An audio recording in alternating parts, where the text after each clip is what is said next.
আমার স্বামী আমাকে এই নামটা দিচ্ছে, আমি একটা বেশ্যা। আজকে আমি এই জায়গায় নষ্টামি করতেছি দেখে, ভিডিও করতেছি দেখে আপনারা কত কথা শোনান। হয়তো এই কথাটা আমার গায়ে মাখিয়ে আয় না, কি কারণে জানেন? আমি ভিডিও করি দেখে, আপনাদের মাঝে নষ্টামি করে দেখে আপনারা বলেন, কিন্তু আমি তো আরো অনেক আগে নষ্ট হয়ে গেছি। কার জন্য জানেন? আমার স্বামীর জন্য। হায়নার মতো স্বামী জাগর আছে, তাদের জীবনে কোনোদিন দুঃখ ছাড়া সুখ হয় না।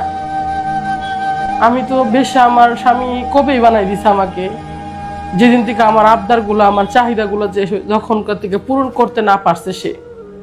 আমি তার কাছে একটা সময় চাইতাম কত কিছু, আমার কত শখের জিনিস মানুষের থাকতে পারে না। সে আমাকে কোনোদিনও আমার শখগুলা বুঝতে চায় নাই, আমার ইচ্ছাগুলো সে বুঝতে চায় নাই, আমার স্বপ্নগুলো সে ভাঙে দিছে। সে আমার স্বপ্নগুলো, আমি স্বপ্ন দেখছি, এই স্বপ্নগুলো সে নিজে কাইরে নিছে।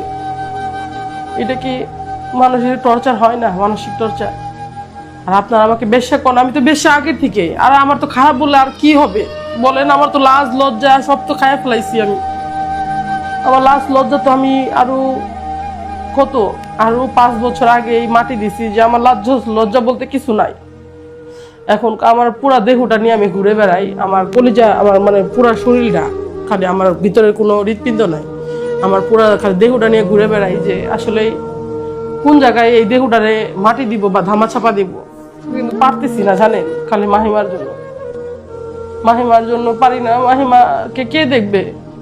হয়তো অনেকে বিয়ে করতে চান, ভালোবাসেন, বিয়ে করতে চান আমাকে, আদৌ কি বাচ্চা নিয়ে পারবেন আমাকে বিয়ে করে রাখতে? কিন্তু স্বামী নামের কুত্তার বাচ্চা যে মানুষের ঘরেতে আছে, আমি বিয়ে করতে চাই না। কেন জানেন? ভয় পাই যে আবারও যদি বেশ্যা বানাই দেয় তাহলে কোথায় যাব। এটাই বলি যে কাউকে বিয়ে করে ছুঁড়ে ফেলাই দিয়েন না, তাহলে তার জীবনে কি অবস্থা হইতে পারে শুধু একমাত্র সে নারীটাই জানে। আপনারা অনেকে অনেক ধরনের মন্তব্য করেন, এটা আমার কোনো যায় আসে না। হয়তো পর আপনারা দূরের লোক হয়তো বলতেই পারেন, কিন্তু আমার স্বামী আমাকে আগেই বেশ্যা বানাই দিছে, খারাপ বানাই দিছে।